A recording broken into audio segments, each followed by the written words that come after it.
20 minute में उजड़ गया पूरा परिवार। दुर्ग के कुम्हारी में आग का ऐसा तांडव जिसने 4 जिंदगियों को जिंदा निगल लिया। शॉर्ट सर्किट, सिलेंडर ब्लास्ट और फिर चीखों से कांप उठा खपरी गांव। टेबल के नीचे मिली बेटियों और मासूम गोपिका की लाश। आखिरी पल तक बचाने की कोशिश करती रही बहन।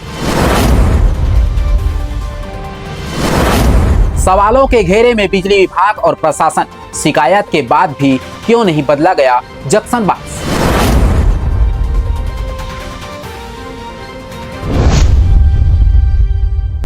नमस्कार, जय जोहार, जय छत्तीसगढ़। मैं योगेश कुमार साहू और आप देख रहे हैं द छत्तीसगढ़। आज हम आपको दिखाने जा रहे हैं एक ऐसी दर्दनाक खबर जिसे सुनकर आपका दिल कांप उठेगा।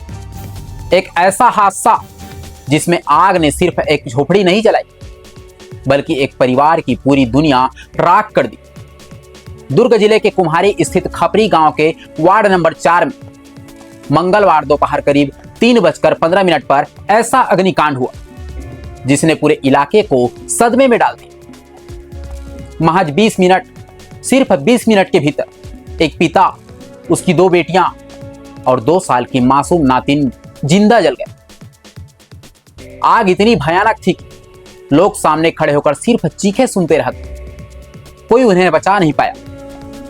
आज की इस विशेष रिपोर्ट में हम आपको बताएंगे कैसे शुरू हुई आग, कैसा हुआ सिलेंडर ब्लास्ट, क्यों नहीं बच पाए 4 लोग और आखिर किसकी लापरवाही ने ले ली 4 मासूम की जिंदगियां।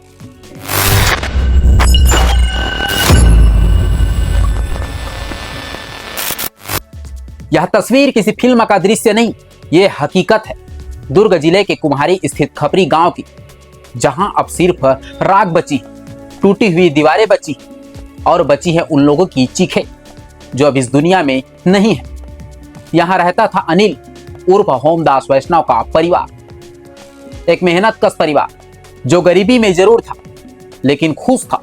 लेकिन मंगलवार की दोपहर इस परिवार की खुशियां हमेशा के लिए खत्म हो गई।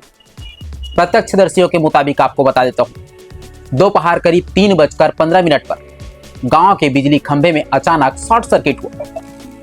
खंभे के जंक्शन बॉक्स से निकली चिंगारियां तारों के सहारे सीधी अनिल की झोपड़ी तक पहुंच गई। झोपड़ी बांस और प्लास्टिक से बनी थी, इसलिए आग ने कुछ ही सेकंड में विकराल रूप ले लिया। लोग कुछ समझ पाते उनसे पहले पूरी झोपड़ी आग की लपेटे में घिर चुकी थी।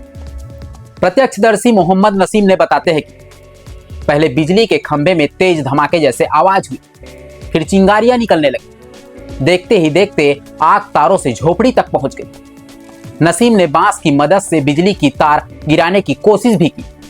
गांव वाले पानी लेकर दौड़े, मोटर पंप चलाया गया, पाइप जोड़े गए, लेकिन तभी बिजली बंद हो गई और फिर एक जोरदार धमाका हुआ। दरअसल जिस झोपड़ी में आग लगी थी उसी घर में उस दिन सुबह नया सिलेंडर लाया गया था। परिवार लंबे समय से लकड़ी से चूल्हे जला रहे थे, खाना बना रहे क्योंकि गैस सिलेंडर की किल्लत थी। लेकिन मंगलवार को ही HP कंपनी का सिलेंडर घर लाया गया था। आग बढ़ी, सिलेंडर गर्म हुआ और फिर एक भयानक ब्लास्ट हुआ। ब्लास्ट इतना तेज था कि आसपास के लोग दहशत में आ गए। लपेटे कई फीट ऊपर तक उठने लगी। सबसे दर्दनाक बात यह रही कि घर के बाहर निकलने वाले हिस्से में पहले से आग लगी थी और उसी समय घर के अंदर मौजूद थे अनिल वैष्णव, उसकी बेटी लक्ष्मी, दूसरी बेटी चांदनी और 2 साल की मासूम गोपिका। आग इतनी तेजी से फैला कि किसी को बाहर निकलने का मौका तक नहीं मिला। पास की दूसरी झोपड़ी में मौजूद अनिल के पिता राधेश्याम किसी तरह बाहर निकल कर आए, लेकिन अंदर फंसे 4 लोग को कोई नहीं बचा सका। आग बुझी तो जो दृश्य सामने आया उसे देखकर आंख नम हो गई। अनिल की दोनों बेटियां और मासूम गोपिका 100 कमरे में रखी टेबल के नीचे मिला। ऐसा माना जा रहा है कि खुद को बचाने के लिए दोनों बहनें टेबल के नीचे छिप गई थी, लेकिन किस्मत को कुछ और ही मंजूर थी। सबसे दर्दनाक दृश्य 2 साल की गोपिका का शव जो अपनी मौसी से लिपटा मिला। ऐसा लग रहा था जैसे आखिरी सांस तक वो अपनी भतीजी को बचाने की कोशिश करती रही। मृतकों में शामिल लक्ष्मी दिव्यांग थी। वही 2 साल की गोपिका अपनी आंखों के इलाज के लिए एम्स में उपचार करा रही थी। गोपिका की मां भारती कुछ दिनों के लिए मायके आई हुई थी।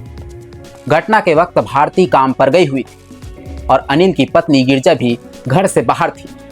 शायद यही वजह रही कि उनकी जान बच गई। लेकिन जब वे लौटी तो सामने सिर्फ राख थी और राख में बदल चुका था उनका पूरा संसार। अब इस हादसे के बाद कई बड़े सवाल खड़े हो रहे हैं। स्थानीय लोगों का कहना है कि बिजली खंभे में लगे जंक्शन बॉक्स को लेकर पहले भी शिकायत की गई थी। स्थानीय पार्षद उमाकांत साहू ने प्रशासन और बिजली विभाग को इसकी जानकारी दी थी, लेकिन शिकायत के बावजूद कोई कार्रवाई नहीं हुई और मंगलवार को वही जंक्शन बॉक्स मौत का कारण बन गया। अगर समय रहते व्यवस्था सुधारी जाती तो शायद आज 4 लोग जिंदा होते। घटना के बाद प्रशासन हरकत में आया। सरकारी अधिकारियों ने मौके पर पहुंचकर हालत का जायजा लिया। प्रशासन की ओर से मृतकों के परिजनों को 4 लाख रुपए सहायता राशि देने की घोषणा की गई। वही राज्य सरकार ने भी 55 लाख रुपए मुआवजे देने का ऐलान किया। लेकिन सवाल वही है, क्या पैसे से उनकी जिंदगियां की भरपाई हो सकती है? क्या कोई मुआवजा उस मां का दर्द कम कर सकता है जिसने एक साथ अपने पति, बेटिया और नातिन को खो दिया? खपरी गांव की इस घटना ने न सिर्फ 4 लोगों की जान ली, इसने सिस्टम की लापरवाही को भी बेनकाब किया है। एक खराब जंक्शन बॉक्स, एक छोटी सी चिंगारी और खत्म हो गया पूरा परिवार। आज गांव में मातम पस रहा है, हर आंख नम है, हर कोई बस यही कह रहा है, काश समय रहते शिकायत पर कार्रवाई हो जाती। कैमरे के पीछे से उड़ता धुआं अब भले ही शांत हो चुका है, लेकिन इस हादसे ने कई सवाल छोड़ दिए। क्या गांवों में बिजली व्यवस्था इतनी लापरवाह रहेगी? क्या शिकायतों के बाद भी प्रशासन ऐसे ही आंखें मूंदे रहेगा? और आखिर कब तक आम लोगों की जिंदगियां सिस्टम की लापरवाही की कीमत चुकाती रहेगी? जरूरत है कि प्रशासन इस मामले की निष्पक्ष जांच करे, दोषियों पर कार्रवाई हो और गांव में जर्जर बिजली व्यवस्था को तुरंत दुरुस्त किया जाए, ताकि फिर किसी घर का चिराग इस तरह आग में ना बुझ जाए। अगर आपके इलाके में भी बिजली के तार झुल रहे हैं, जंक्शन बॉक्स खराब है या शॉर्ट सर्किट जैसे घटनाएं हो रही है, तो इसे नजरअंदाज मत कीजिए।